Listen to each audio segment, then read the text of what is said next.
I don't think we've gotten any public comments, so we'll keep moving along. Next item is approval of the minutes, and those have been distributed in your packet.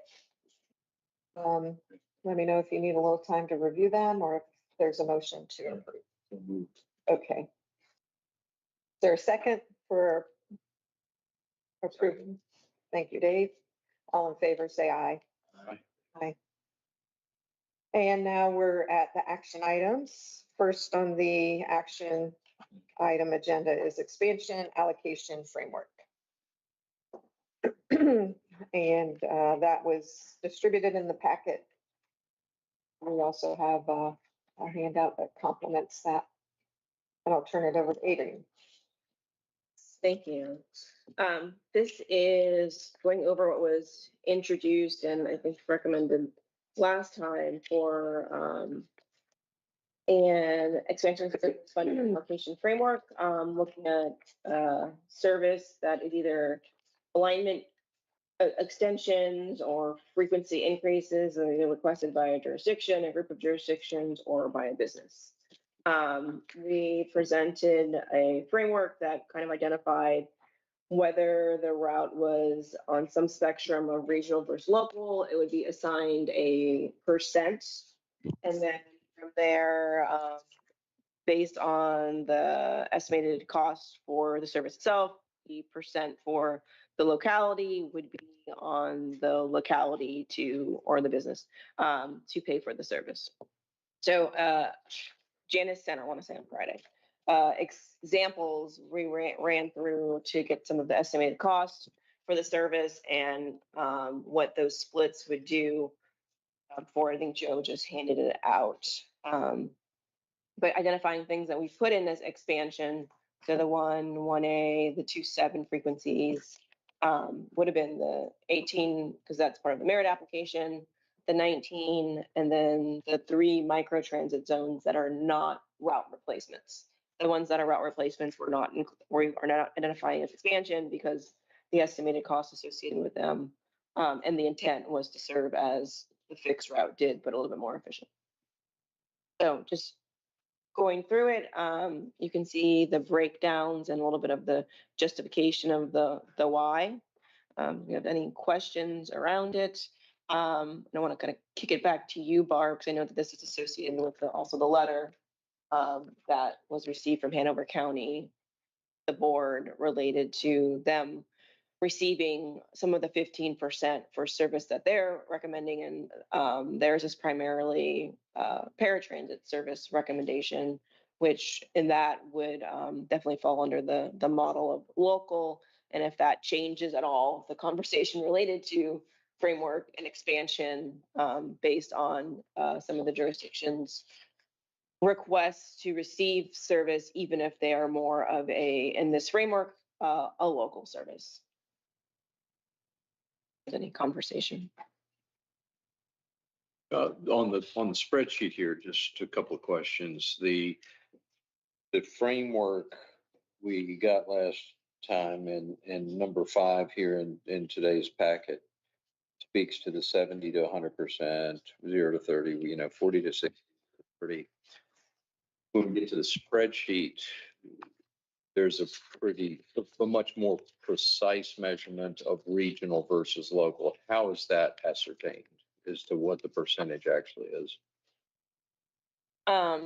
So I will say that I did use assistance. I dropped in the spreadsheet that was done by the consultants who kind of did this exercise when we first started the CBTA and how to do it regional versus local, and also dropped in, we have a KPI spreadsheet that does all of our descriptors for the routes. And I put it in to see if I can get some assistance with AI based on the geographies, the corridors, the ridership I put in to kind of pick a specific within that range to lay out. So it broke it down. You'll see a lot higher ones based on basically regional significance based on like the corridor use. Is I think a primary one. And then the ones that hit, like for example, you'll see the microtransit for the Ashland. That one is a lot higher because that one actually does connect to a fixed route and has a little bit more density and use of that service. It did there was a version, like, for example, it helped me look at if you look at the route, you don't have it here, but like the airport route itself is definitely a regionally significant route, but because this is expanded service beyond what was already issued in alignment, I looked at the frequency improvements, not necessarily for access, but how the access would improve access for the corridor and the airport. It's more of an expansion tier, not necessarily the route itself and how the expansion benefited that particular group. But the precision element of it is what I guess on the spectrum of objective versus subjective decisions about whether it's 5%, 95%, 25%, 70%. Is there a metric I would have that to we get it back for up you. to say this is defendable at 15%, 85%? Yeah, I tried to do it in narrative, but I can put some metrics to it to go with what shifted it to the 90 versus.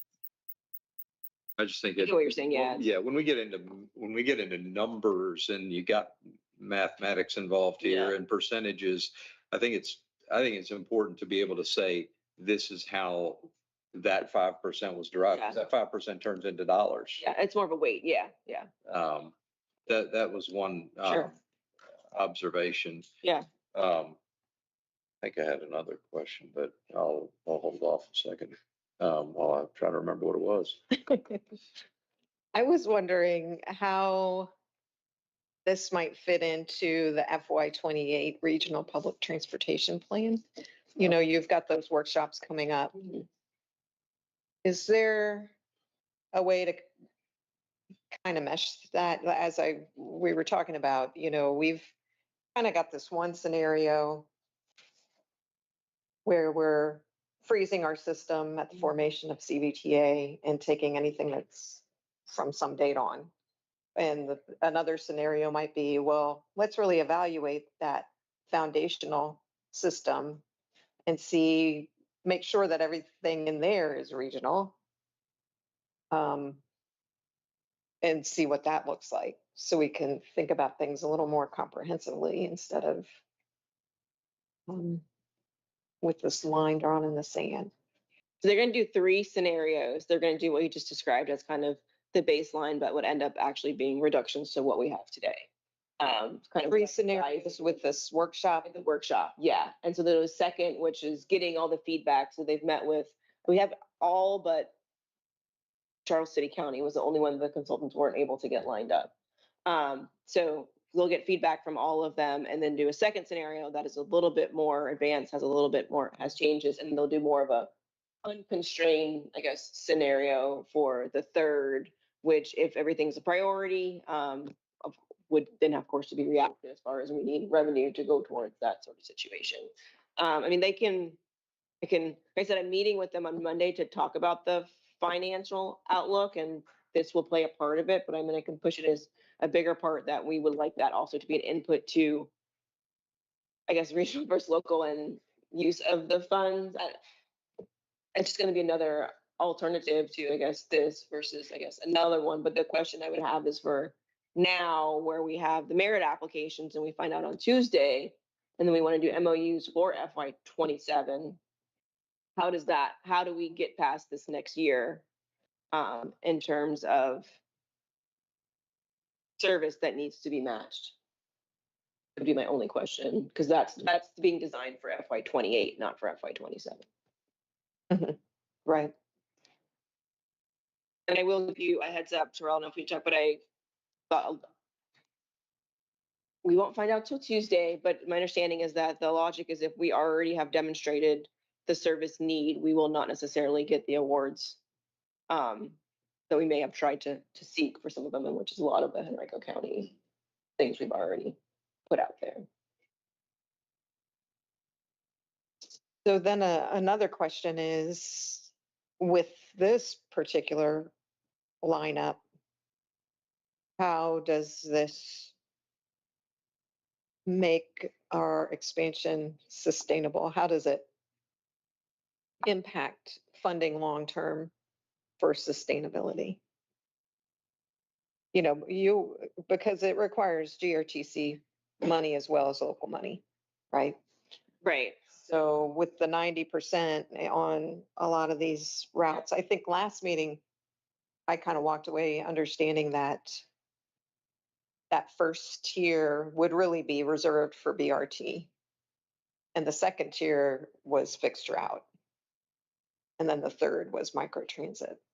And, you were saying that Jarrett Walker's run this through that model, that when CVTA was new and we were looking at expanding service, they've got a way of looking at metrics or Yeah. different stuff to say, is this more regional or less regional? And so that's what this is. That was one of the inputs to it for what they had broken down. They didn't do it as much. It was literally just regional versus local, not so much.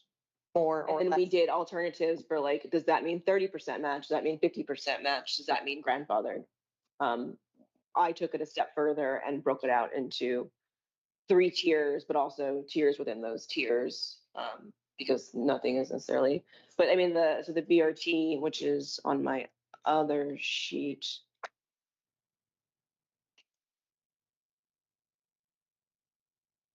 Yeah, I mean, it's pretty much what you'll see on this, the Route 1 and the BRT are the two that pretty much, and are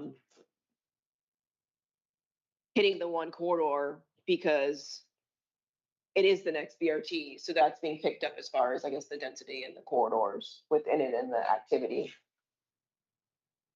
I mean, you can argue the 1A could be separate off, but You're saying these first two that are 90 are kind of that's defined as BRT. combined, is the north-south BRT. And then you can't see my other sheet, but I have the fuller version. And the only other one that is on that is the BRT. So it's the one in the BRT, which is your north-south and your western. Everything else is 55s, I think, for the most part. Oh, there's some 75s.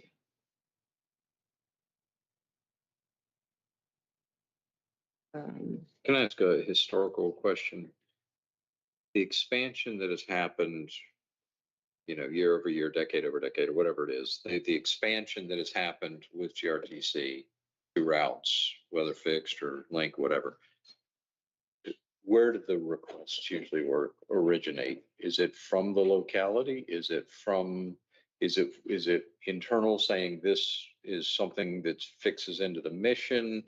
Where does the request for expansion happen? It's the jurisdictions. Yeah, working with them. We usually meet with them and kind of get their priorities.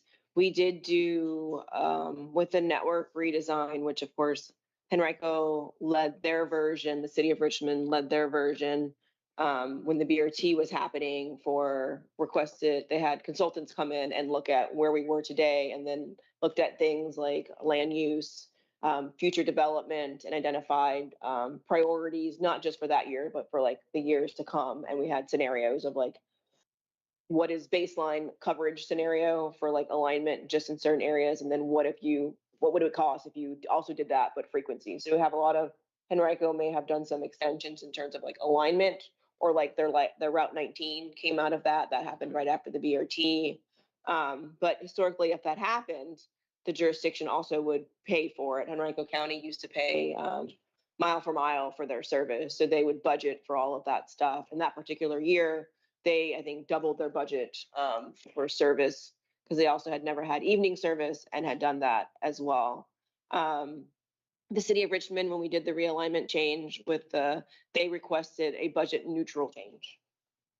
So we changed a lot of stuff, but it was supposed to be the exact same hours. They didn't want it to be a bigger line item on the budget, but they wanted things to be updated. They wanted to align it with the BRT. Yeah, to make a more efficient use of the system. So that was also at that same time that happened. And then with the BRT itself, everybody was shared and at the table for that. Henrico County paid a little bit for their 2 station pieces, and the city of Richmond increased just a little bit to be able to pay for it. So so every year we have to update our transit strategic plan. And in that effort, we work with the jurisdictions and ask them if they are okay with performance as it is, or are there alignment changes or additional service that is needed. I mean, we do make recommendations, but it's ultimately on them because it has to go in their budget. had to go in their budget.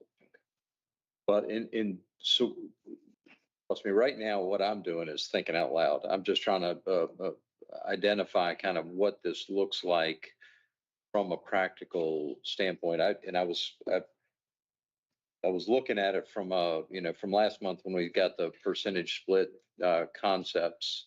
It helps to know kind of who would be wanting the expansion. One of the things as I looked into it a little bit more, just felt like, and I'm looking at the vision, I'm looking on the vision of GRTC says the transportation system that seamlessly connects the vibrant Richmond region. I remember when we went through that with in the retreat. Transportation system that seamlessly connects the vibrant Richmond region. And then underneath that is our mission, connecting people to opportunities by providing safe, sustainable, and equitable transit. So when I look at this and I'm thinking about one, the question unanswered is at least in the vision, what is the Richmond region? Is the Richmond region the city, Henrico and Chesterfield, as a lot of people sometimes think? Is it Hanover? Is it Goochland? Is it Charles City? What is that? What is the boundary of that? Is it the MSA, which is what, 9 jurisdictions or something like that? I can't remember what it is.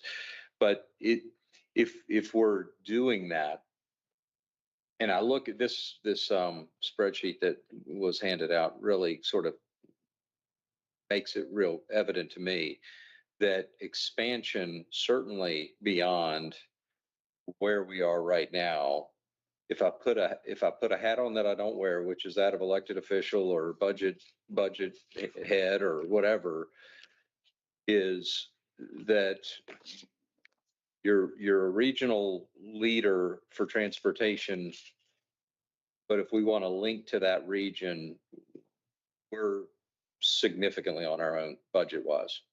Is that a fair read of this, if particularly for the perimeter of the region?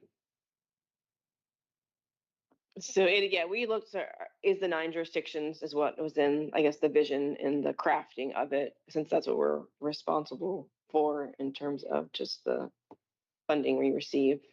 But yes, based on the regional, the local piece that's more rural on the peripheral of it would be more responsible for their share. So the practical outcome of that from a pure business and financial perspective, as dollars get harder and harder to deal with, finding them in all areas, profit, nonprofit, everywhere.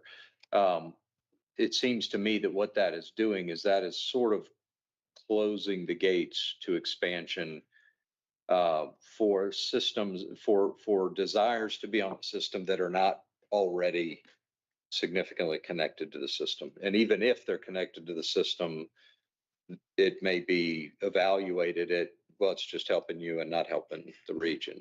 So I'm asking for clarity for myself on this to make sure that I'm understanding the regional, local mindset, but there's going to be a practical outcome of this when it gets implemented. And I think one of those is it's going to be closing future expectations that GRTC will ever expand past a certain point. And I'm not saying that's bad. I'm saying that seems to me what this might be doing. Is that a fair? I mean, does that make sense what I'm saying? In terms of, no, it's definitely a deterrence for those who want to grow but do not necessarily already have. They want to become a part of it, but they don't have a big budget to be able to do that. Right, and that's kind of what we've heard from some jurisdictions, that they would like also their share of investment in the agency to provide service for which they don't have today. Yeah, toss out a crazy example. Let's say Goochland figures out what to do with their close-in urbanizing area off Broad Street and connecting into the vibrant system on Broad Street, or the expansion or extension of it. Does that look like in the future somebody's evaluating that as that's helping Goochland? That's all on you. So it's more of a rhetorical question for today, but these are the things that are swirling in my head. Is we can put a lot of programs in place, and all that will end up doing is shutting off opportunity if we're not careful. Yeah. so to I speak. don't know if that's any different than what it was before. Maybe so, maybe so. Yeah, I think the big challenge right now, and I kind of tear it up. Like for this committee, it's a little bit of a challenge because there's a financial component. I guess it's more of a finance committee more so. And right now there's active services and like even under this with the percentages, there's localities that have to make decisions. So I think that's going to make things a little bit harder to adopt because how many localities are represented on? That's not all. It's Powhatan, Ashland. Yeah, Ashland, Cloverdale, and Powhatan for the Cloverdale is Chesterfield, but for Yeah, so there's multiple localities that are going to have to make a decision on whether they have to allocate funding to even cover under these percentages. So it becomes more of a financial thing. Do we know? I would just say over a 5-year period, like I guess from a scenario standpoint of do nothing, keep the existing services from a financial model, or don't do anything, or lose the service. How that would impact GRTC from a financial standpoint, or like the scenario presented. Where does that place GRTC? Yeah. So the financial. Yeah, 'cause I feel like that's information needed to make from a financial standpoint. Because like the percentages, I mean, we could say, I mean, I guess that's something we could talk about with this committee is okay, yeah, those percentages. I think we need to more clearly define like each tier. I guess I'm still gray on it. Yeah. But like say we agreed on the tiers, there's still a financial impact that needs to be looked at even a 55% share. That On the GRTC side. yeah. Yeah, exactly. That we're not necessarily seeing over a extended period of time how that plays out with the budget. Yeah. To even see if those percent, like say we agree on, okay, this is what you would put into that bucket. It's like even if we agreed on that, we don't know what the impact would be. We still need to answer the question of sustainability. Yeah. And how does that look down the road? How does that impact the 2030 date? Right. So the projection that was done with the team that was done at the board retreat that I said we're going to revisit on Monday just based on new projections, but that was assuming no additional revenue. So that's assuming all the service we just put in. So all of these things that already have been funded minus I think the 18 actually was in that scenario too. And the baseline. That's all services. All service today and no addition, so no jurisdictional contribution. That's where that gap came from. I think there were like 3 new services. There was 2 versions. There was the version that was everything in today, so FY25. And then there was the version where there was a north-south BRT, an 18, and a western BRT, I want to say.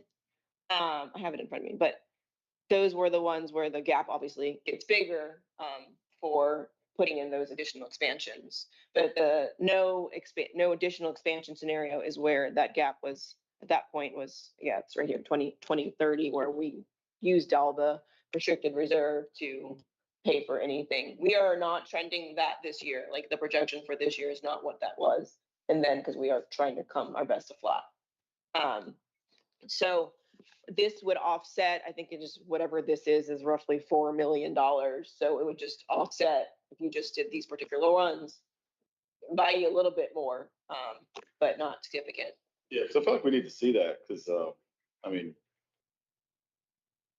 a layperson could look and not necessarily understand because we haven't necessarily touched, or the reserve hasn't gone down yet, right? Like technically it's still putting money, but at some point there'll be a turn. Right, like this year, for example, we are, and that's one of the things in here, but 2 million is what we're recommending to put into the restricted reserve with the CBTA. Yeah, so the reserve hasn't. No, we haven't started to use it as a projected to show we would. Yeah, so I think from the retreat standpoint, I get it. I feel like that all needs to be put. Yeah, so we're updating it on Monday, so we'll have an updated version to share based on this year's budget. Not, I won't have it on Monday, but needing to update it, and that will feed into the FY28 effort and the 5-year new projections we're doing with what Barb brought up for the workshops that are coming. So that's a new funding model. And then that will play into the 3 scenarios. They'll have a new baseline to see what baseline service, probably at a reduced amount because of inflation, would be. And then 2 kind of growth scenarios based on the 9 jurisdictional inputs. To be able to get what he's talking about as far as having all of them and seeing their needs. I mean, and I agree, maybe it's FY28 seems like that's where we come back to the table and have a framework that could be a start over with alternatives, that could be a new model. I mean, it could be a set aside for more of the peripheral agencies from the CBTA. Yeah, 'cause I guess I don't know, I think it's tough to talk growth right now. I guess when we need to figure out how to sustain what we have and what it like. Because like I said, even if we agreed to this, is this even sufficient?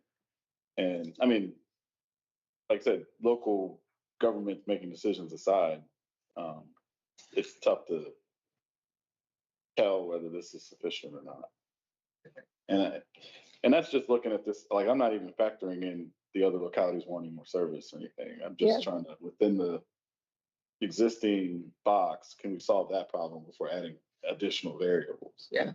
Um, So the microtransit, this will be their last year of their pilot in FY27. So timing wise, with that input, we'll have that information to let them know how to prepare their budgets if they want to keep it after we have the summer retreats for that workshop. Now, some of the other ones that I mentioned though would be, I guess, a board decision, or maybe let me go ahead and call out, I guess specifically, maybe we need to meet with Henrico administrative staff to see what sort of refinements we can make that we have not already done with the schedules to fit the need of the demands versus the full-fledged grant support that we already have out there. And we've made some adjustments. I mean, a lot of the adjustments we made for these service changes are not having 15-minute frequency all the way to the end of the day on the 19. Like, we've already tried to right size it, so maybe that just stays. And we just need to figure out what solutions for if we're not adopting this some sort of framework and are keeping the expanded service in over the next fiscal year, what is the acceptable amount to keep out there and still afford from our operating budget? Yeah. I mean, I think that could help, but yeah, not to cut you off, Barb. Oh, it's fine. Yeah, I mean, I think right now, I think it's more financial information needed. I think that's probably where the discussions need to be had at the local level too. Is demonstrate the need, I guess. And That makes sense. Like, I feel like the multi-year model showing.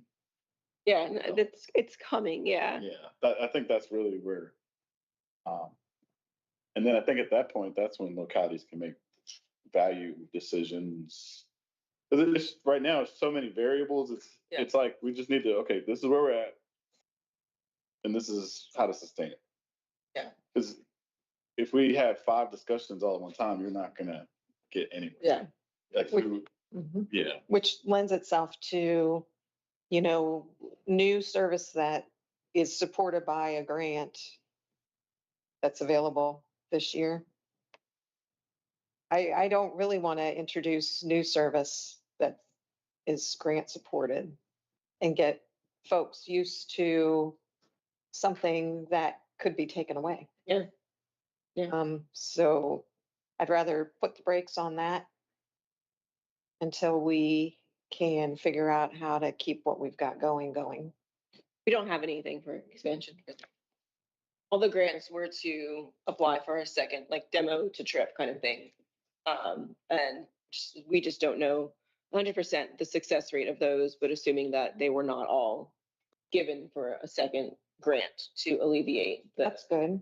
the amount. So yeah, no, we feel like we have 1 year left. Let's get the microtrans last part in, as well as we just did some expansion, and we like to see how those run for 18 months before we make any extreme changes. I mean, that's what we usually do with the demos anyway. When new service goes in, we like to. Yeah, I think it's just been tricky because, like, with I mean, we've done demo projects at the county level, but when you do the demo, you generally already have the underlying, like, if they like it, we're going to put the permanent thing in. Yeah. We already have that lined up. I think here, I mean, it's just where we are now. It wasn't lined up. Yeah. To move forward like this. Yeah. you know, or everything that's been grant funded was already grandfathered and covered, I guess that could say it was lined up. Yeah. I guess that's, from a financial standpoint, maybe that's not possible. So that's the, I think Yeah. that's kind of where, Right. Besides, I mean, I'm gonna go ahead and say, besides the Chesterfield ones where Chesterfield has gone on her own and gotten demo grants and done the studies behind them, a lot of the other ones, grants were not requested, but the service was. Can I say that, I guess? And so knowing that there was the opportunity for grants, even though the service was requested, we went after the grants because we were required to put the service in.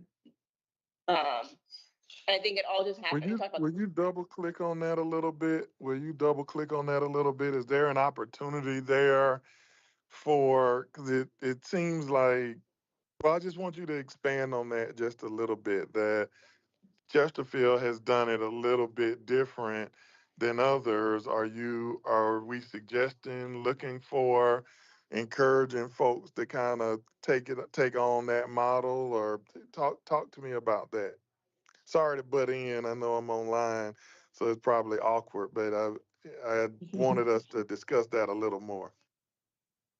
Yeah, I mean, I guess you can speak to how Chesterfield has handled it and why I guess you guys, because you haven't had the service existence before, so you guys did a lot of feasibility studies previous to it. Yeah, we would go after a technical grant from DRPT to do a study, to support going after a demo grant later.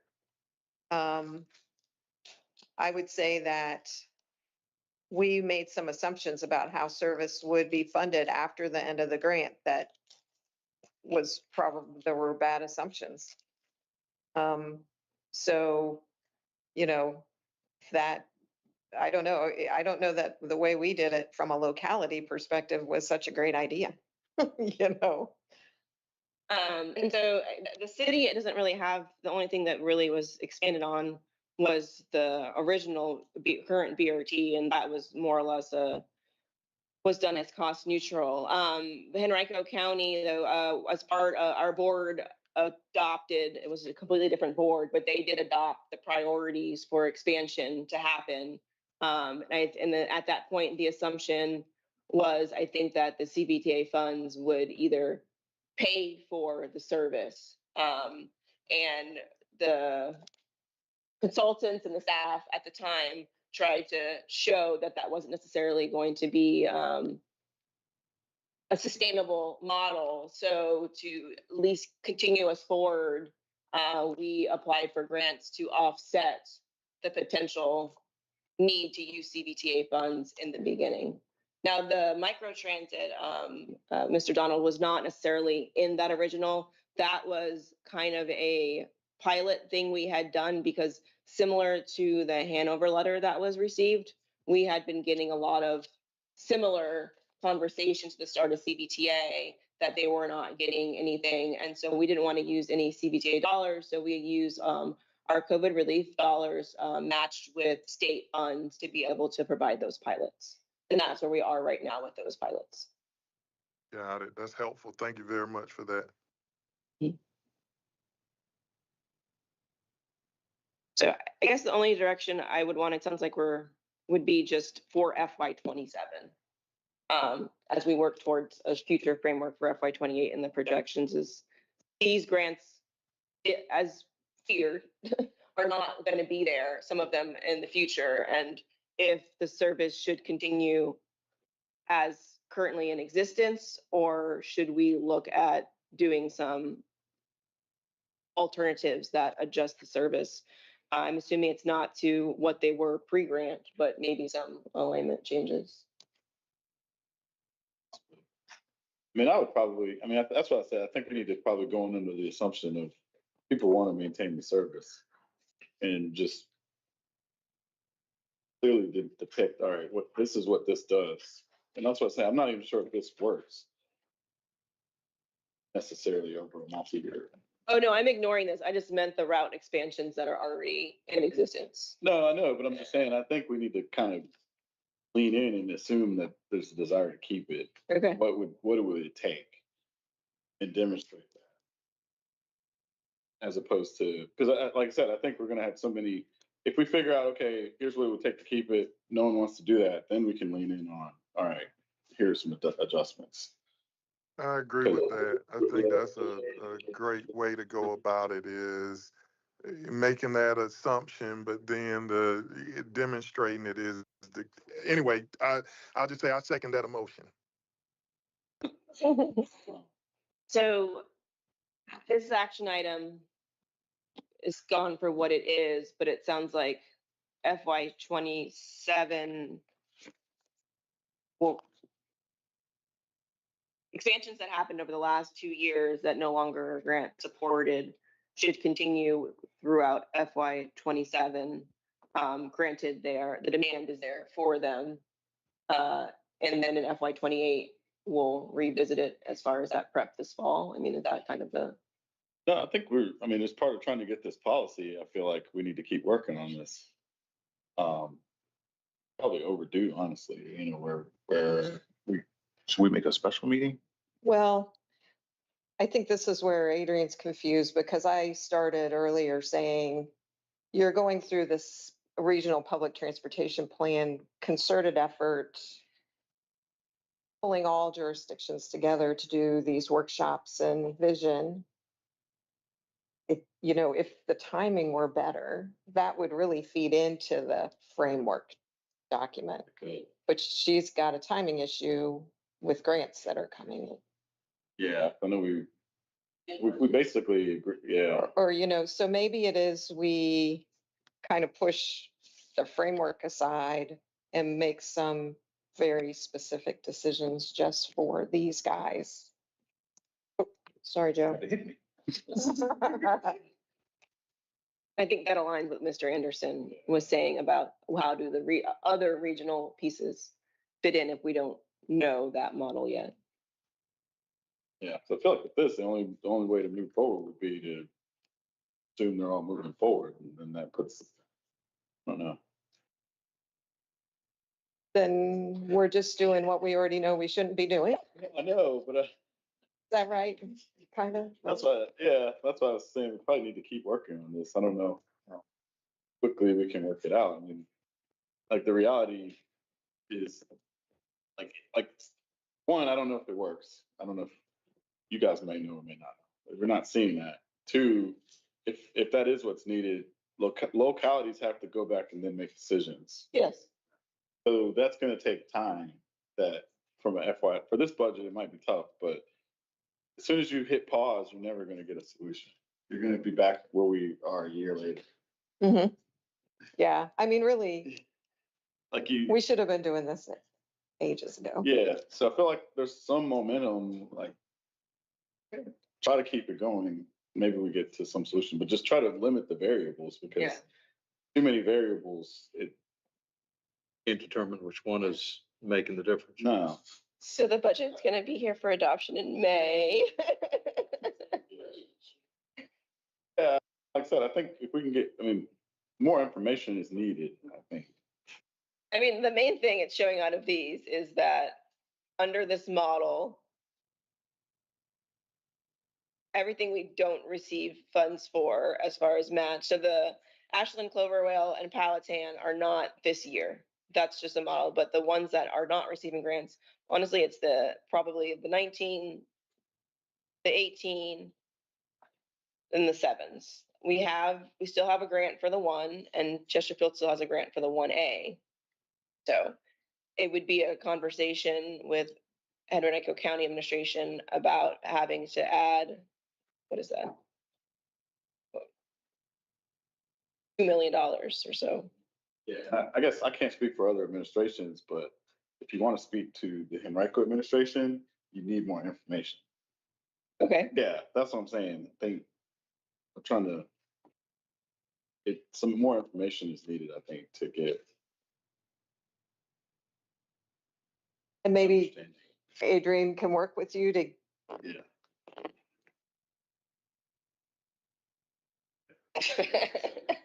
Like I said, like I said, from this committee standpoint, I think there's things we can look at and kind of go, okay, the 90-10, or whether we agree to that or not. I think we could talk about the criteria for what Sure. each is, but it's like, when we're starting to talk, okay, there's services now that demand more money from, I mean, it's tough. I mean, in this committee, I think that's gonna be tough. Yeah, and I don't think, I mean, I know I'm calling you out only because you guys have the ones Oh, I that are know. on here. So I think it would be, no matter who the jurisdiction is, it also has to be repeatable. Right. So like even the micro transits at the bottom, even if this stuff in the middle is the immediate fire, Yeah. we got to be working on the other stuff too. Yes. So I guess, And even with the grants, I mean, all that was doing was just pushing the, kicking the can down the road. It wasn't necessarily a full solution. So I do get that.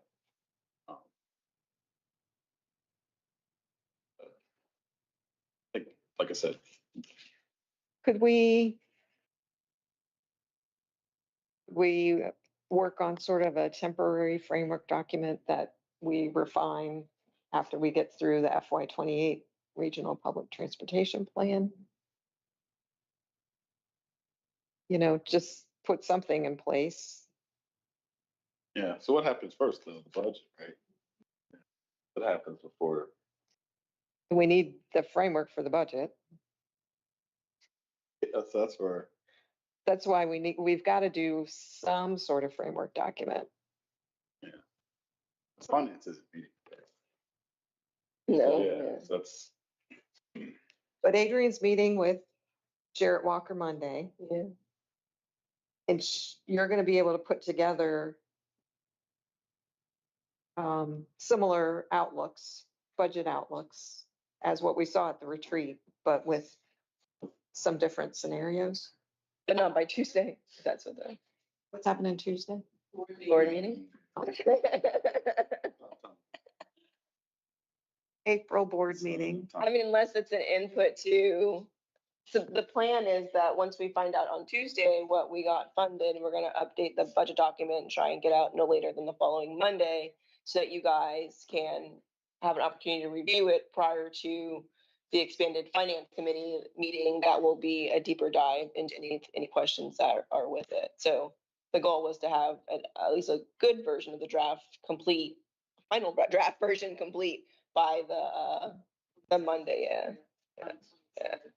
If we don't get the grants for the ones that have been grant funded, that impacts the budget, and we're trying to keep the budget flat. And right now, those amounts are not in our budget, so it all plays a part.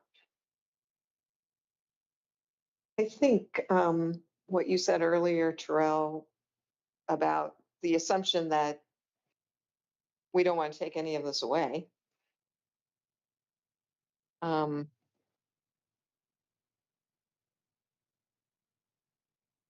we can't assume otherwise, I guess, from a local standpoint. Mhm.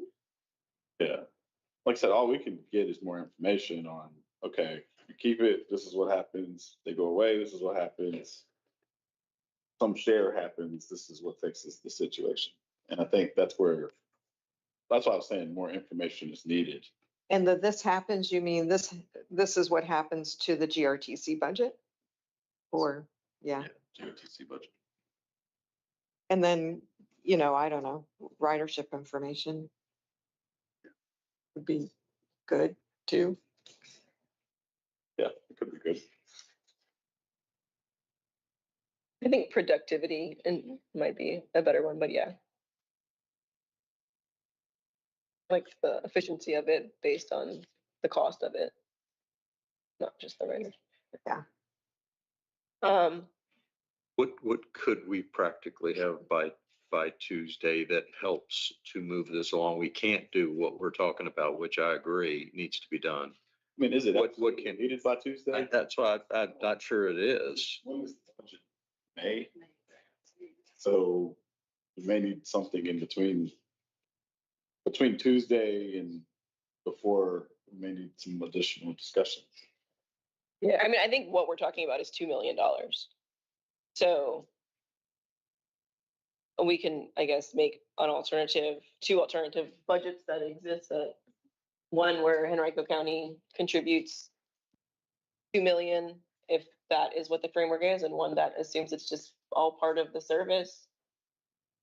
Once again, like I said, it just needs to be modeled out to show, 'cause this doesn't really give us any information to say we're gaining ground or losing ground or staying flat. Like and what's the metric on what's staying, I think that's what needs to be seen. Yeah, I mean, that I can update. I can put in the $4 million and see what it does to the projection, so you can see how that would offset. I mean, it's not gonna close any gaps significantly, but it just helps alleviate, but also just puts in, I think it's to help what's happening for FY 27, but ultimately it's to help craft the story for those who come in later. So, we had Richmond who had a grant application with us and had us pull it the last minute. So that was the one we were originally using, because that would have been the first time we had a new model where a rural came in, and we went in with them, very much to Mr. Anderson's point. We told them they had to pay 100%, because we didn't know anything to go off of. So as we were having more of those conversations, now we have another one that's come forward. Cushland had formally requested, now Hanover is formally requesting for it, and we understand what happened with New Kent as well, with their own attempt to take some of the funds. So this is just to protect us as far as a framework that we can lean on as that kind of happens with us. I think it's kind of a both and. I mean, I know you mentioned it's like what we're talking about is 2 million, but we're talking about 2 million and a new policy. Right. And so it's one thing to say, okay, here's how the impact's going to be on Chesterfield, on Henrico and all that, if under the scenarios, which needs to be done. But the bigger concern is that by going forward with it, we're also assuming this framework is legit to go forward with the others in the future expansion. So we got an urgent matter of budget. We've got a long range vision matter of service, and I think they both happen to be part of this whole thing we're trying to accomplish. My proposal was for us, so that we already have it done, do both versions, but provide you guys what you need to review prior to next finance committee. And then depending on if it is something is adopted, then we can go with the version that is like this, or we can go with the version that basically has it all part of our baseline. Yeah, I guess the challenge though is if we wait till next finance committee, when is next one? A month from today. Like a few days before the meeting. That's not enough time for a locality to have a conversation to discuss $2 million. Yeah.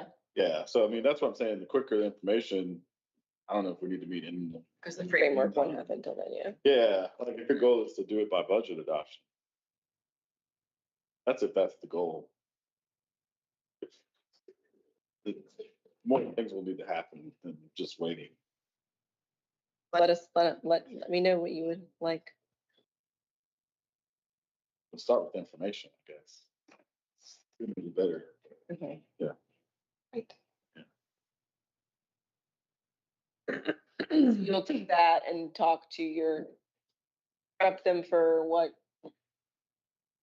We need to see how, How it plays out.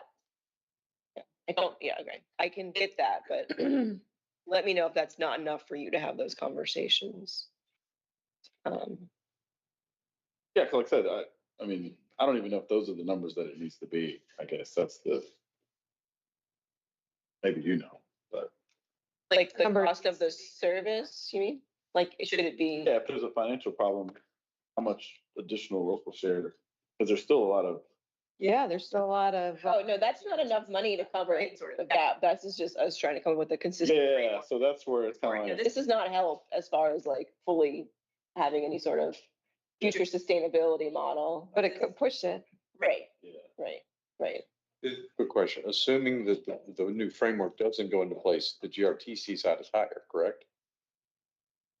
Correct. Yeah, this all gets, so everything that says annual cost is going to get absorbed into the revenue that we have, and therefore we end up using more. The 2 million I said that we're putting in for the restricted reserve, maybe that'll get impacted. Which is the retreat, what was. Scenario, I correct. think that's the more conservative. We don't know yet from a budget perspective, it seems like that would be the more conservative way to go in the short term in your analysis. Using more of the revenue we already have. On the framework being finalized. I don't know how else you could do it. I don't know how else you could assume it in a budget. That makes sense? Yeah, that's what I was thinking. For FY 27, holding it as is, minimal service reductions until framework is done in FY 28. That's what I was thinking. Not at a point where we could codify that into a budget framework. I don't think. But then the effort for the framework, I think we're forced into thinking about the system as a whole more comprehensively and going backwards. Right, it just all goes away. Right, so we can't assume that something shown on here as 100% GRTC will stay 100% GRTC. It will for a year.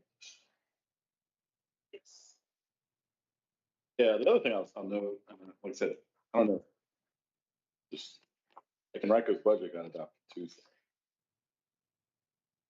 Rebecca, what? Budget. Got adopted Tuesday. Yeah, so now we're locked in. This is late in the game, I guess, to that part of it for this year. At that point. Yeah. Without some changes. And I'm not I don't know where Chesterfield's at the budget, but for the city. But, Yeah, well, Chesterfield's paying for their. I know, but I'm just saying, once you get your budget adopted. Yeah, no. Yeah. Yeah. And like I said, there's other localities on here too. It's not just, you have Ashland. Yeah, but those are still on, they still have a year of pilot. That's just the framework. I know, I'm just saying, there's still other discussions that. Those will be applicable next year. That's why we need that framework so that we can talk to them about. Why decision. Oh, yeah, no, I'm. Way ahead of the budget. Yeah. Yes, like I it's said, by June, July, whenever that thing was, July, I think. Yes. I'm pushing for the framework, yeah. I think we need to not do this again. Yeah.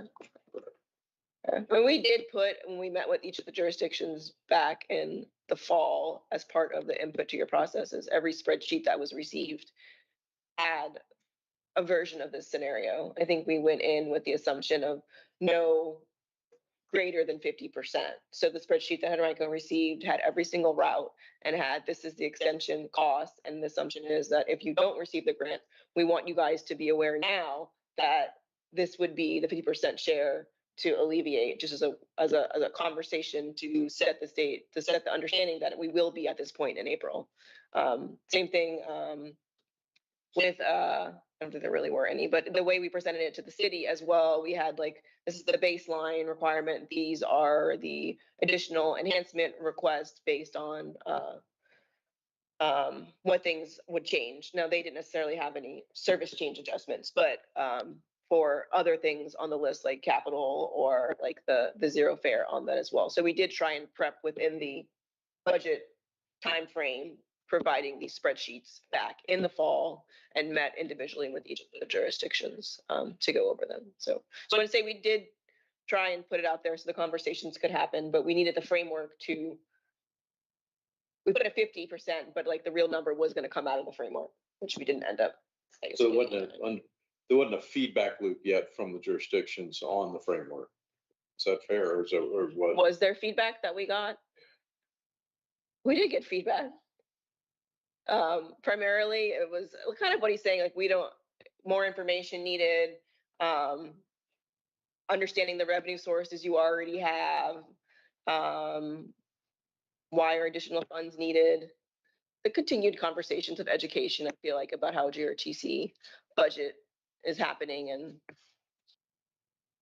yeah.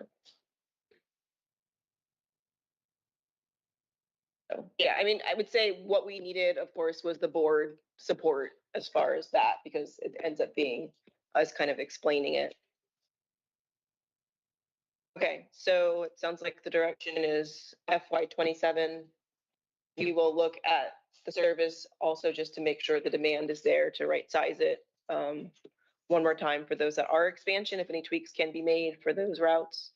And if not, we'll make a gap Band-Aid action item to, if you guys can make, I guess, formally that will, as we are working on the FY 28 and the framework, we'll have something to come back, whatever it needs to be.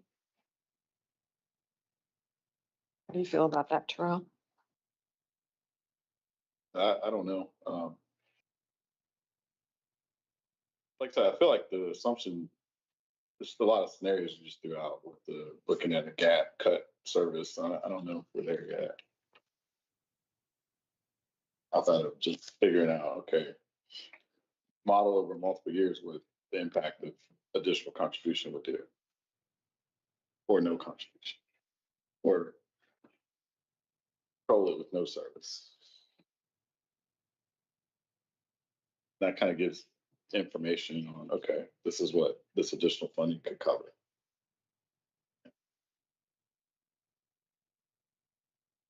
And then, like I said, I think from a framework itself, I mean, not to back into the numbers, but what the percentages need to be at, it would be nice to have more. I still feel squishy on the definitions of the tiers. Yeah. And like what qualify, what, you know. The evaluation criteria, I think, needs to be defined more.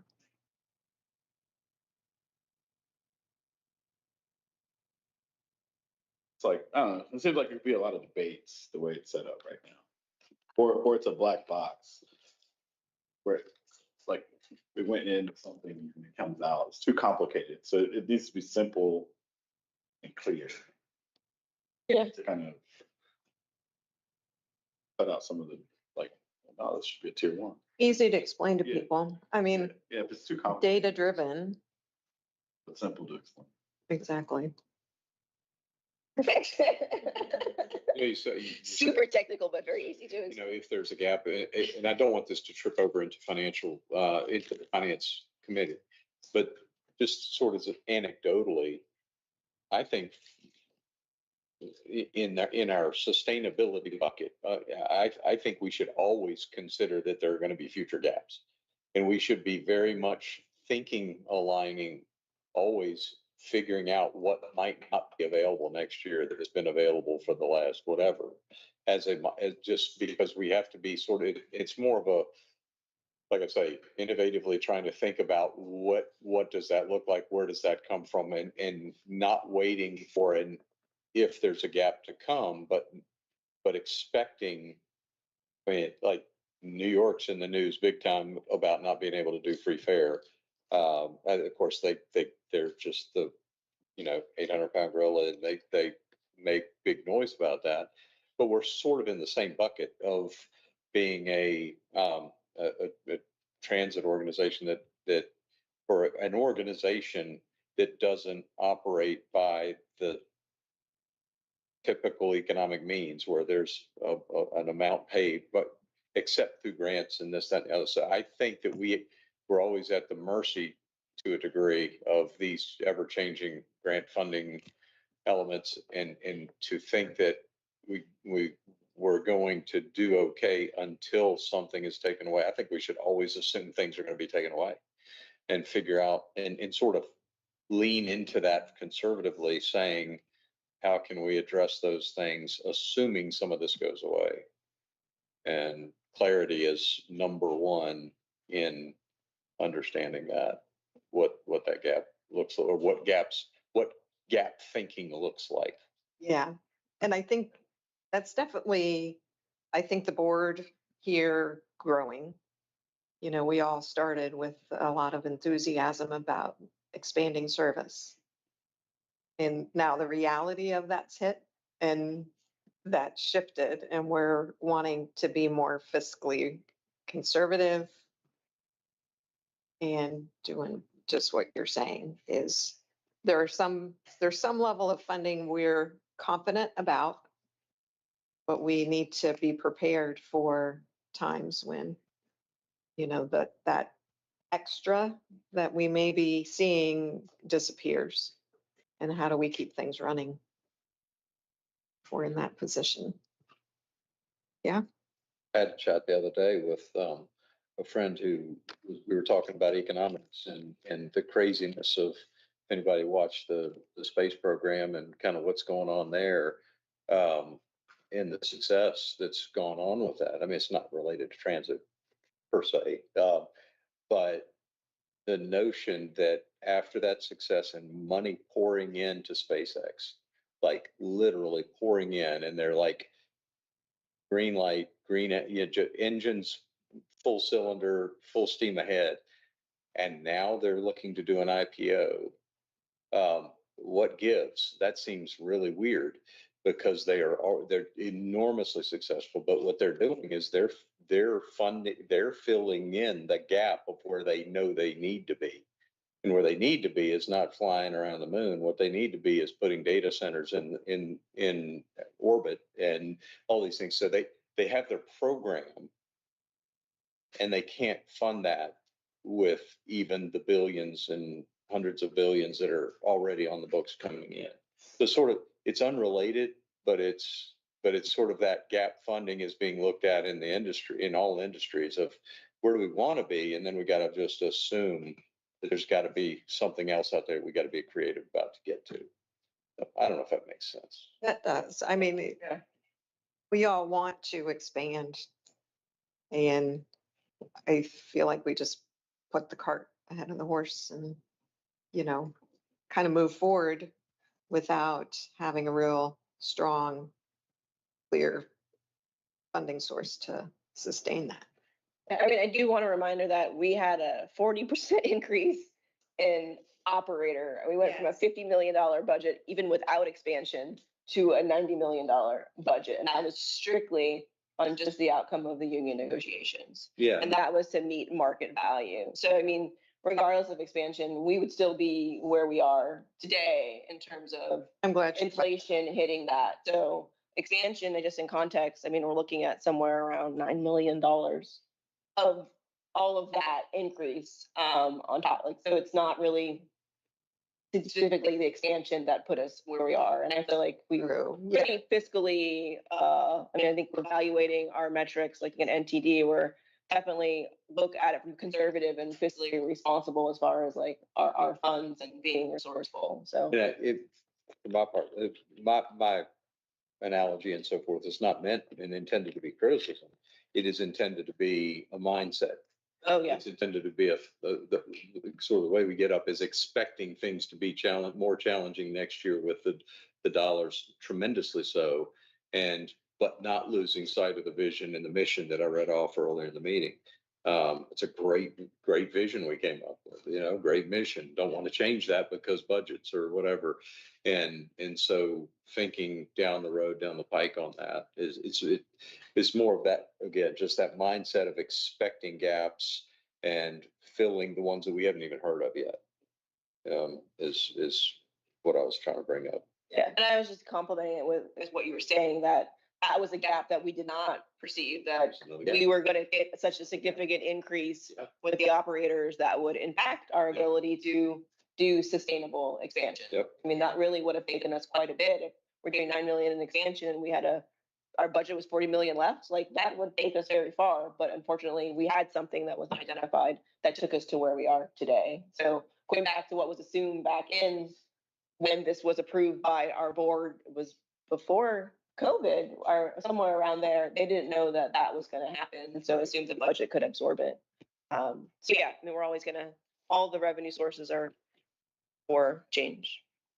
Okay, so we'll get you what you need as far as just projections. We're holding off on any assumptions. I don't know if you guys do an action.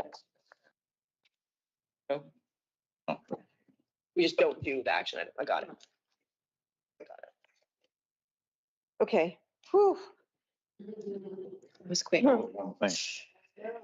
So we put that ongoing for this committee. I mean, I know you guys aren't going to make an action right now, but have that topic in some. Oh, yeah, definitely. Topic. Okay, so next on the agenda is Transit Access Partnership Resolution. That was what we went over last time also. I don't think we did. You had me introduce it at the end of the meeting as new business. Oh, yeah. Yeah. Yeah. So this is an action item, but it's not GRTC, it is actually for RideFinders. And this is, we're under the policy that we are continuing with our zero fare sustainability efforts, and we have established the Transit Access Partnership Program in conjunction with RideFinders, where people can donate. We basically doing development and fundraising to offset zero fare through various efforts. So in alignment with RideFinders' mission to continue to accomplish basically mode shift as well as education and being able to bring funds to support that mission, we are with RideFinders are recommending that they formally establish kind of that development fundraising arm within their division, and with that hiring a community and corporate relations manager position who will be doing the fundraising. We got the grant from Community Foundation for $25,000, which GRTC is matching for the full salary and benefits for that position. And we have already hired with under GRTC, but this would create that arm within RideFinders, as you guys are also the separate hats of the board of directors of RideFinders. This is for you guys to approve as that board for that position to be created and for that arm to exist under RideFinders. Your RideFinders, but working for GRTC? No, so I'm trying to figure out why they're not presenting. she's out on vacation this week. So it's be a co effort. That's the resolution, but you have this in your packet.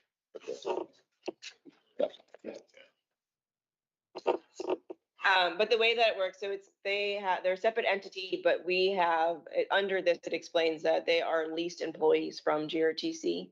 So we have a list of employees that they currently lease from us. This would add on to that list a new leased employee that then would become an employee of RideFinders under their direction.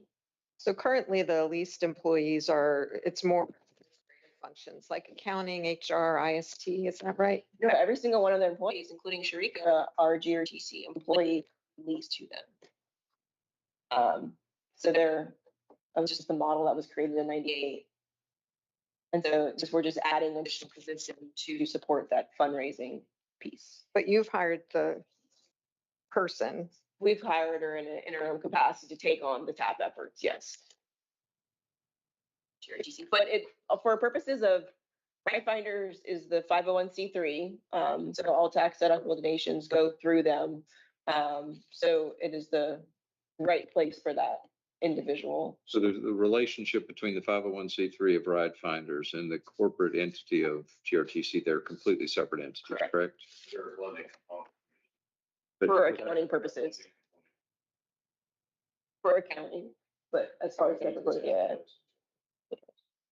there's no, Standalone 501c. okay. So the why, again, clarity, the one or two or three sentence why of this, what can't be done now that needs to be done with respect to whatever employee relationship, whether they're called GRTC or whether they're called RideFinders, what's the why? GRTC is not a 501c3, nor should they be doing fundraising specific to, like there's certain things the 501c3 exists for that we do not. So just like any philanthropic arm of a private corporation, they have the ability to go and do events and provide tax deductible letters and all of that through it. So we're coordinating right now is what she's doing, and Sharika, of course, we're all doing it together, but we want that individual to officially be under the right umbrella for purposes of the 501c3. I'm just confused. Well, listen, I've been confused on what. More about the relationship of who they are, or But does it, well, if RideFinders already has the ability to fundraise, is that what I'm hearing? correct? So, Okay, But they don't do They- fundraising currently. I think in order for them to do fundraising, they have to register. They are. fundraising, Just recently, or they've always been registered? Recently, As part of this effort. yeah, for chat. are we talking about them fundraising for them or fundraising for GRTC or that, what? Fundraising. So as a 501c3, they were not previously registered for the ability to do fundraising, but in preparation for this position and the efforts to support the Zero Fair and TAP, they are now a registered 501c3 who can do fundraising. But I'm saying, again, just is the reason so that we can have another avenue of trying to Yes. find gap funding? Yes. So we have several events where we're bringing in corporate partnerships or our annual TAP event that we did last year. We're working on that again this year. And so this individual is working on those relationships, working on getting sponsors, all of that to be able to support our efforts, ultimately bring in additional funds. So historically, RideFinders has not been a fundraising group. Correct. Do we- Any ideas about how much, what they'd be in a position to fundraise as a group? I'm asking, huh? Wondering how much has been raised to date? And I guess what are there goals associated with how much, but since the position comes at I guess, minus the grant, there's an ongoing commitment at that point, right? Yeah, it would be. But So yeah, the offset fundraising, it. the fundraising's got to pay this person's salary. That's the goal. Can they go? Yeah. So it's just to fundraise for their salary or? No, the hope, Cause we could get, I mean, I'm thinking about that $2 million we were just talking about. It's like, see, that's sort of innovative. If RideFinders can be in a position to, again, organizationally, I'm lost here, but the idea of a gap funding through a 501c3 that can legit do this, and it feeds into the ability for us to pay for things that we're trying to find ways to pay for. Are we talking 7 figures a year? Are we talking what? I just don't know what the expectation is or what the vision is that this resolution's allowing us to unleash. yeah, so I mean, ultimately, the goal between this effort and the effort that's being done by Plan RVA is to bring in $2 million annually. And so the idea is that with the $2 million that for CMAC, and then with these are all the kind of goals, 2 million from the advertising program at some point is the goal. So altogether, that is the 6 million. So the grant from Community Foundation is to RideFinders as a requirement, but as Plan RVA is also having conversations with corporations, they would be most likely tax deductible donations as well that would go to that entity. So we want someone who has the ability and understands that and understands the development arm of a 501c3 to be the one who's doing those, basically building that out and having those conversations. Now, my understanding that RideFinders has several rider advisory board seats, and there is, I want to say it's about 5 are supposed to be private businesses. I think the idea behind that is that those private businesses would also help, not just with the mission of degree air quality, but also they would also have the ability to provide some sort of funding to go towards that. So this just sets the proper structure, especially as RideFinders now has to be a little bit more diverse in their portfolio outside of COVID. My experience with the RideFinders Advisory Board is has been very challenging to get businesses to participate, just to sit at a table once a month. So I think it's really ambitious to ask them to sit at the table once a month and show up with any significant amount of money. So the meetings are quarterly, or what they're required to do. Okay. But the idea is the work that's happening with Plan RVA and also some of these other stakeholders, that will all come together. And they're coming here in June, their consultants, to do the presentation on the work that they've been doing. RideFinders? No, Plan RVA. They're currently doing interviews actually with businesses to get feedback on their stance and perspective. And we hope that that will eventually lead to more. It's all going to be education and a growth, but we're just trying to build the structure now so that that will eventually happen. And we raised almost 40,000 to date just for that one program alone. So it has some feet underneath it. So like right now, we don't have that 501c3 on, but we did the July 14th, July event last year for TAP. From that point until now, it's around $40,000 raised. Not advertisement, just for this one avenue alone. But you're trying to replace free fare with this. So how much was that a year? Zero fare. Six. I mean, the Fare box revenue. we're saying about 6.8 was what we're trying to offset. So you got 40. No, that's in one pocket. So you still have Rachel and her advertising, and then you have the CMAC too. So Adrian said it's 3 avenues. You have CMAC funding right now, advertising, and this will be the third of multiple avenues right now. So it's 40 in this, but Rachel's been knocking it out the park for advertisement. Then she has this 2 million in CMAC too. The CMAC was a one-time hit. It just got pushed again from TAC and got approved. And that's 2 million. It is working through it. But it's not a build it and it comes tomorrow kind of situation. This is absolutely an uphill battle. So this is going to be a structure start for RideFinders to be the agency to take that on. We have to change the rider. We've already had conversations. We talked to them, I think it was a year ago, the rider advisory board about kind of changing the structure and bringing on more businesses and how we would actually be able to do that.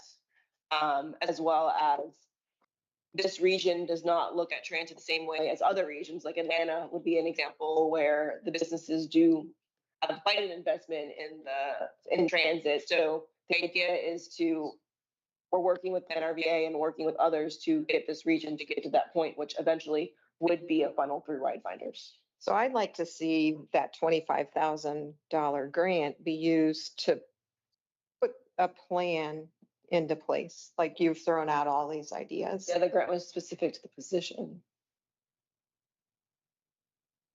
Yeah, Salary grant, right? Those are, it Yeah. had to go straight to a Yeah. person. But that's not with that person. So that's what Plan RVA is doing. I mean, they're gonna have over the last year, they got a grant from DRPT to hire, they have like 5 consultants on this. And so it's a mixture of so I guess I want to see that before we do anything with this. And in reviewing bylaws and stuff to be able to think about this, RideFinders reports to the GRTC Board of Directors. to the RideFinders Board of Directors. That is GRTC. Yeah. The advisory board? No, you guys, yes, the GRTC Board of Directors. Yeah. Right. So their executive director should have been hired by us. Correct. Why did that not happen? That was we now are very well versed on all the legal agreements from 1998. The interim request did come to the board when she was put in as interim, but the formal one did not come back to the board. So we have talked to Neil, and so he had that as a short-term action item to, if the board did want to ratify that current decision or make other actions, as well as anything like salary adjustments are supposed to also come to the board for their department as well. Yeah, I just feel like we need to be hearing from RideFinders. And RideFinders ought to be having a role in hiring the person that would do this effort. And I'd like to have a concrete plan in place that we're considering for the fundraising. You know, I think I asked for a report on the recent fundraising events that. Oh yeah, sorry, I did forget that you had something. So yeah, how did those go? I know they were very minimal, again, just getting started, but I know the Chipotle one was like $800. $700. Uh, Top was 80, 70, 80. Bench top got weird because the donation wasn't clear, but we did. yeah, they didn't show it on the thing. This is the RideFinders fundraising? Correct. Well, not RideFinders, but TAP, yes. This is restaurant fundraising? Yes. Right. Yeah, so she has, I mean, she does have a strategy, a whole strategy that's laid out, and I could share that with you. Like she had, Also taking $40, so we charge for FOIA, and that $40 do roll over to the TAP program. Not that it will be hundreds of thousands of dollars. Yeah, I'll provide, I'll get May, maybe, anyway, Sharika and May can work on it together. And they can present to you guys on the program, how it's supposed to work. One all of that. for myself, because admittedly, I've just, as I go through the resolution, seeing lots of pieces and parts, and I sort of want to, for myself, figure out this org chart relationship. I'm seeing community and corporate relations manager, I'm seeing Yeah. executive director, I'm seeing, so, it starts with RideFinders, GRTC. How does that look, and what is this overlap? Because I'm confused, and I just need to think graphically about who's where, because there's just a lot of pieces and parts. Old Dominion Transit Management Company and all these things that I admittedly am ignorant of, and I need to go through this more for myself. Yeah, that's very valid, because I brought up to Barb that we did not do an orientation. RideFinders should have also done an orientation when you guys became part of our board, knowing you are also a separate hats worn for RideFinders board. So I think we can maybe offer that for June. RideFinders can allow Sharika works, can come. And then we also talk to understanding the structure that we need to have a separate section for RideFinders rather than it being enveloped within our own agenda. They could have their own RideFinders and she could present out on RideFinders relevant stuff. So Yeah, that used to happen, I think, like way back in the day. okay, we can do this. Yeah. That's what I was wondering, once I found out that we were also the ride finders. Right. That's why I was asking, why was it not being presented by ride finders? Yeah. It is dual. Someone did used to present first. Says there, Right. Yes. I get the creativity. I mean, I'm just concerned of the long-term commitment, I guess, because it's a little bit different than, I don't know, when do you normally request for additional positions? Is that during the budget? Yeah. Yeah, this is kind of off.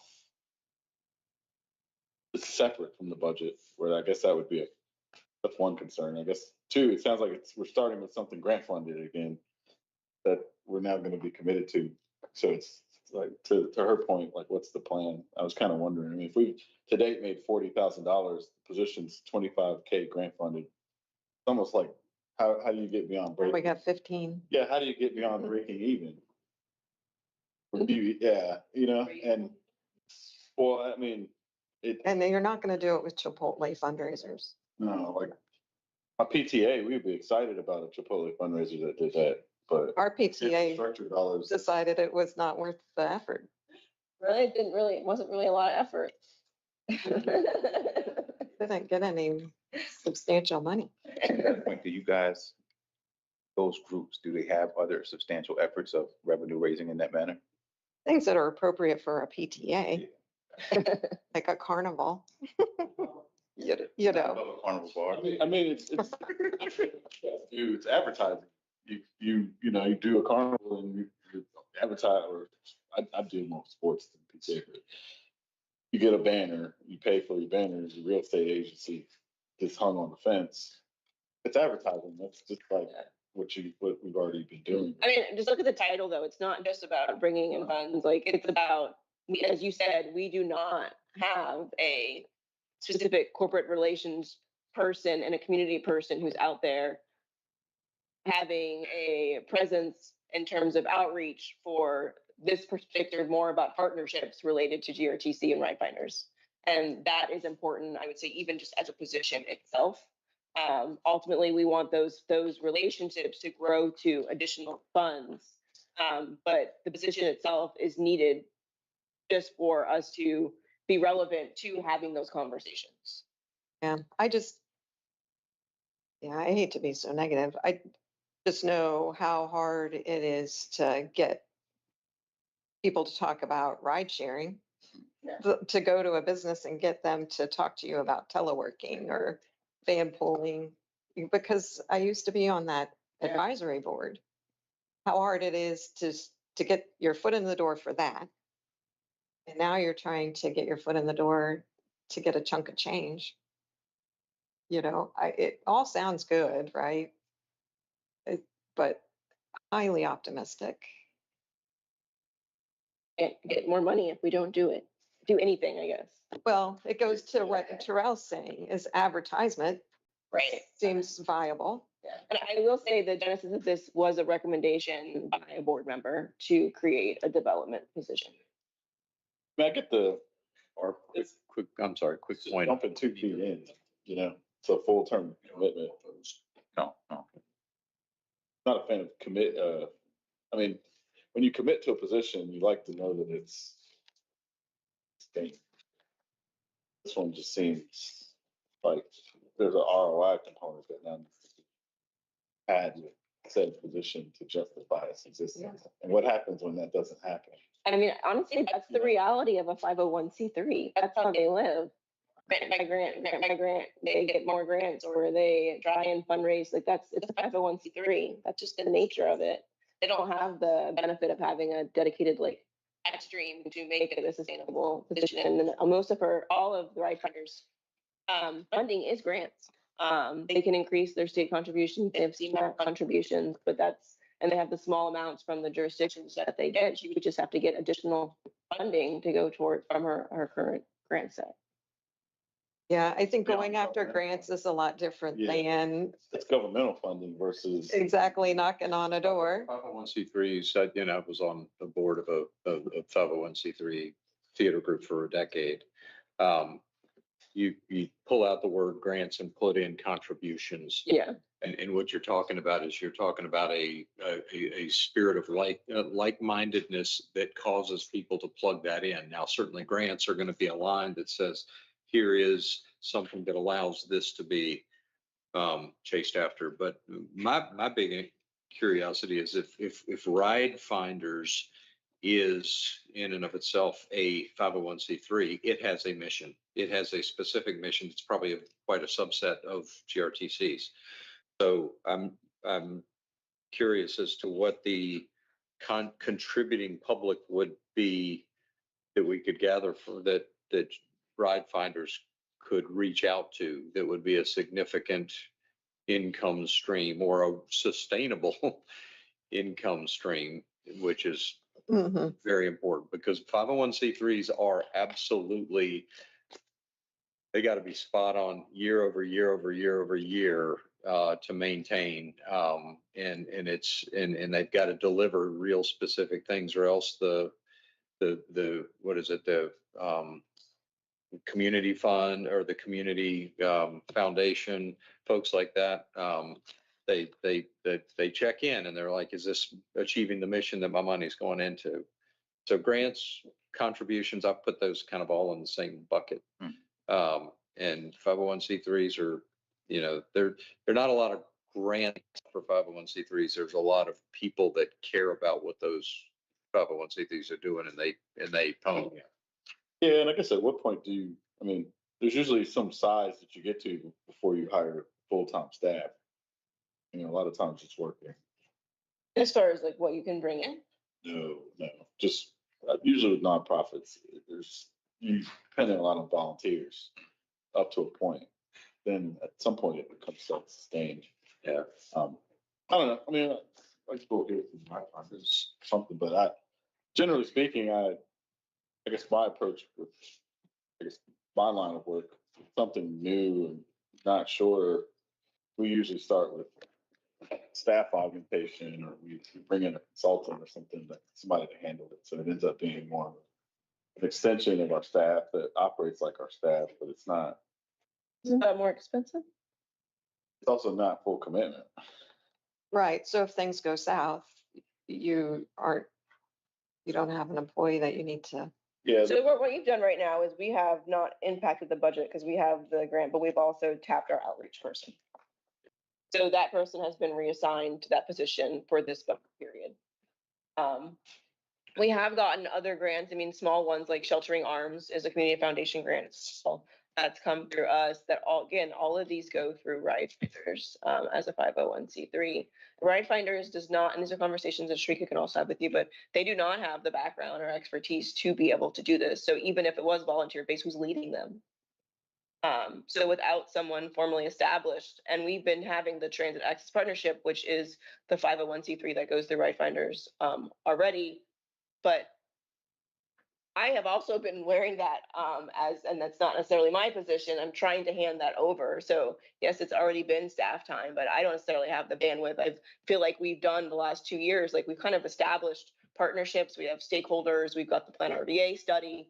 All that can be presented to you guys. Like this is just another piece of creating the official structure for that to continue to breathe and live on, to hopefully lead to, because when the corporations do come and the consultants are talking about, they're trying to bring in $6 million at once. And so that would be used, allocated to $2 million per year. That would go to this arm and continue to grow those relationships of those corporations that would come on. Again, that's their strategy now. We'll see what actually happens, but there is a strategy that's been laid out. So I guess we can hold off on this for Sharika, but maybe it also is aligned with when they come and do the presentation. I would love to learn more about RideFinders. It says, you know, the background, here's articles of incorporation. Do you have those available? You could send us? We will send them to you after this meeting. Yes. You have the employee lease agreement, the articles. So it would be good to get a resume or whatever for this person. Okay. Okay. And we'll make sure Sharika's not on vacation. Okay, It's 3:15. Okay. All right. Well, I'm gonna scoot. thanks, Dave. All Uh, right. Can I do the action items, I guess? You have more action items? Those were the two. No, the regional public transportation plan is actually an action item. The BRT, that's the action item, right? The Western Extension, that's an action item. The CMCI, that's an action item. I'm saying it's not, they weren't written. Sorry. Are they consent? They on, They are on you. we go through them as a consent so he can vote on them collectively. Do you guys have any questions from agenda items that were sent as all the attachments? Is that what you want to? You have any questions about any of them? You want me to give a 1-minute overview of all of them at the same time? So just with respect, so voting on the consent agenda, seeing as the expansion allocation, all that was on consent, we're not voting on the full consent, we're voting individually on things. So the two action items, so I have expansion is done, or kicked down, transit access partnership is kicked down. Both of Right the now, action items right, so for- these are consent agenda items, so your RPTP, the Here's the agenda for the board. bus shelters and the 100%. So these should have been on the agenda. Absolutely, yeah. I think they are on there. They're just in the weird order. Or underneath. I'm looking at the computer version and it looked like item 5 had 2 items on it. Yeah, but the ones that are 6, 7, and. All right, 6, 8, and 9 were supposed to be action items. They are not properly formatted. Items, so they can move to the consent at the full board. They should not be consent at the Correct. subcommittee. He's trying to expedite. Joe is recommending. Oh, yeah, I was just trying to get them. I'm trying to vote on things that the form is needed for. Sorry, Dave, I didn't realize. No, it's okay. I looked at this and thought we were done. All right, so, Do you want me to quickly just go through? yeah. Okay, so the next one is number, I guess, 7 is actually an action item. That's our regional public transportation plan, which is the approval of the CVTA funds for FY27. So we're projecting to accrue about $35 million. Of that, we are looking to use about 31.2 million. And then for maintenance of service, and then additional 2 million as matches for all the projects that you guys saw through the merit application. Caveat, we will find out what the actual applications we got approved for are. So we'll probably come in somewhat less than that, but for purposes of this, it is to move forward those 2 purposes for the regional public transportation plan for us to be able to use the CVTA funds. An additional $2 million would be put into a restricted reserve. And all that is accrued in FY27, which is about 36 million, I think, would go into a restricted reserve until next year. That's the recommendation. So do you have a question? Are these numbers potentially modified by conversations we've had today? Or is there a potential need for these to be different, higher or lower? The capital grant won't go higher. I don't think the maintenance of transit operations, I think you already have some assumptions in there, John, right? The 31.2, you don't anticipate it going up if we have to. Yeah, if Enrico is not bringing any local dollars related to any expansions, does that impact the 31.2? Does seem like, this seems like a finance committee thing. I don't know. She kick it to. No, we don't anticipate any changes. Okay. We're thinking maybe this should be a discussion item at the board, action item at the board, Okay, not on consent. okay. Okay, moving on. Next one, Western BRT, Western Extension Design, 100%. You want to give a brief? We are near the end of our this one now and expect to be submitting that to the FTA within the next couple of weeks. We expect at least the full 30 days of FTA review, but then we do expect for their agreement to move forward with the project with a categorical exclusion. This item is to move forward with the next phase of design and engineering. We currently have the funding in hand for 30 and funds 60 to 100% from merit.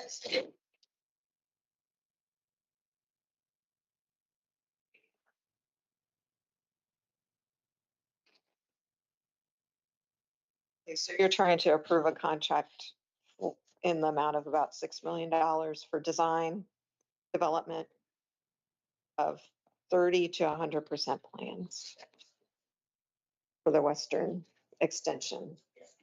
And we did see the agenda, which includes, we had a meeting with DRPT earlier today, that it looks like the $23 million request is going to be funded for the Western extension, which includes. Yeah, we'll move, I guess. Yeah, we'll recommend approval. Is that the motion? Yeah, motion. Second. All in favor? Okay, great. Then number 9. CME, CMI. Next one is for construction management and engineering services for our ETI program. AK has been providing these services, and this is a renewal for continued work to basically meet with the contractor and our ETI manager before installation, and then do post-installation inspections. This is basically to ensure that the work is being done properly and to plan. Yeah, we're good. Move the resolution. Yeah. Sorry. Second. All in favor? Aye. Okay. Number, That's it. oh, The paving one? yeah, what about facility paving? Okay. Facility paving doesn't show up on the agenda that I have, but we received a grant and we announced about $4.1 million there last year to pave all of the asphalt on the repaved entire facility here. That grant runs successful, and we have we received one bid, and we're adding. You got a motion from Hughes to pass it. Yeah, is there a second? Second. All in favor? Aye. Okay. What about this ETI engineering and project management? I'm Scope sorry, check. my eye didn't come through. I was on mute. Got you, Mr. Donald. For the ETI scope change for engineering, the initial estimate for the amount of work that would be required to do the designs for all of our stops, unfortunately was not adequate. What we're terming the easy stops are requiring a lot more. So this is to fund that difference. 20% increase to the original fee. Is there a motion? Second. Okay. Yeah. All in favor? Aye. Okay. Uh, Thank you. Woo, Is that it?